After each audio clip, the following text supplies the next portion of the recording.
We've reconned all the replicas, discussing the pros and cons of each. But with each one, we concluded that nothing compares to the original, the best, Timmee Army Men.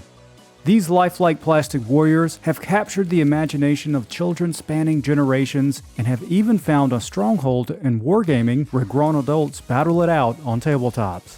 They have remained a staple in the world of Army Men. In this episode, it is our delight to recon with you the Timmee Originals. Featured are 3 separate sets that when combined are comparable to the replica sets in previous episodes consisting of soldiers and tanks. We have the United States Soldiers Classic Plastic Army Men 100-piece set, accompanied by the Tank Command M48 Patton Platoon and the Tank Command M48 Desert Division. So that's 50 versus 50 soldiers and 3 tanks per side. Alright, without further ado, let's recon.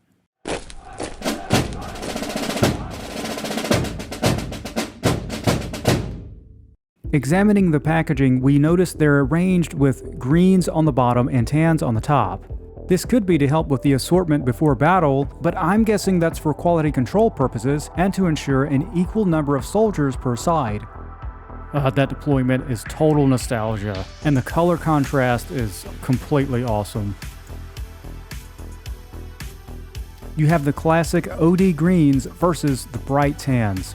The poses are randomized, and we have an uneven number of poses, but we can confirm that in total you have 100 soldiers at exactly 50 per side.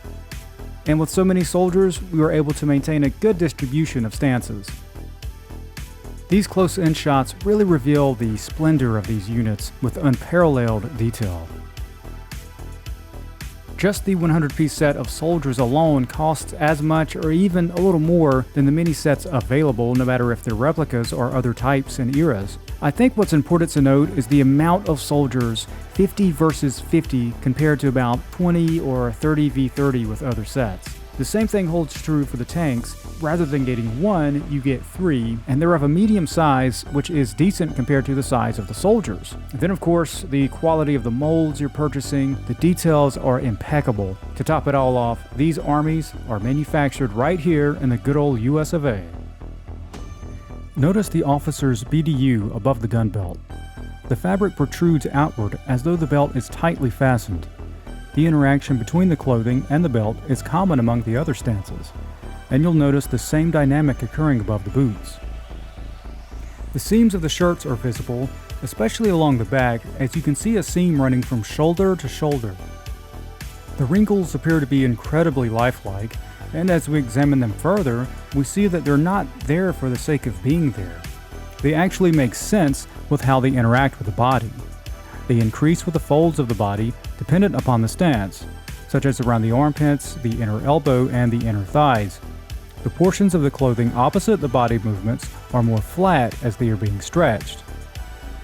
As far as equipment goes, the detailing of the guns is fantastic, with each section clearly defined. Everything from the stock, the receiver, the magazine, and the barrels.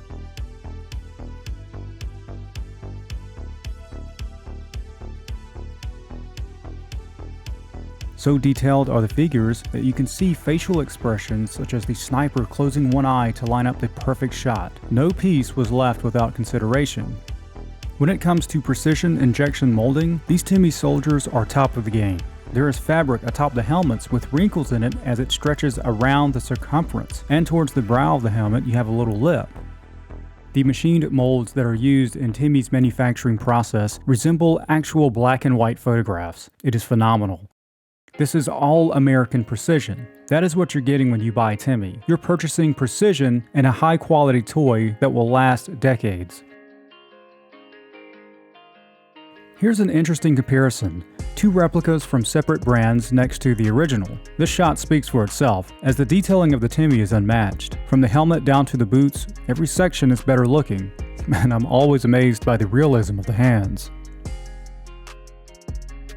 Taking a look at the mortarmen, you can see the flaps of the chest pockets on the Timmee. The mortar itself is better defined, whereas you see a hinge at the top of the bipod and beveling around the bottom.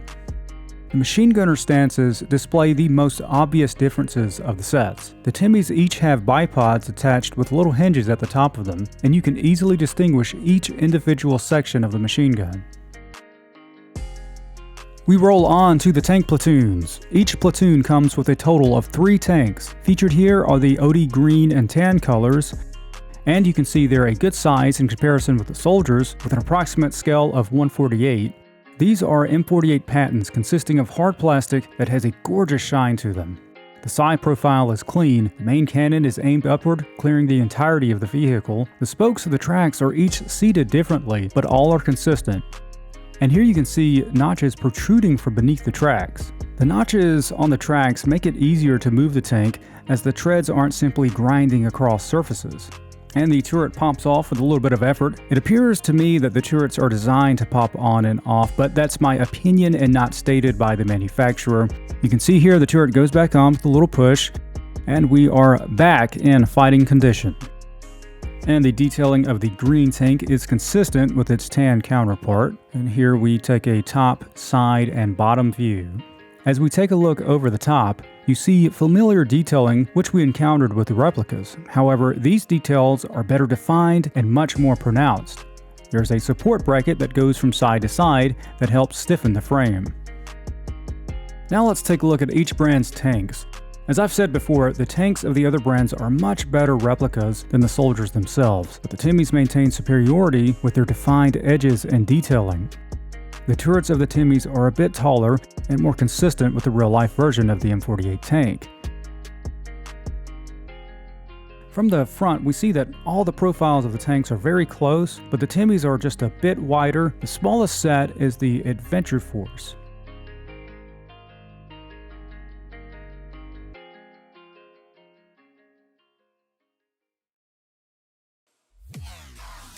This has been the Timmee 100-piece green vs. tan set and the Patton Platoon and Desert Tank Command Platoons. This mini-series was a lot of fun and I learned a lot myself. Comment below on your experience with Timmee Sldiers and tell me what your favorite set is.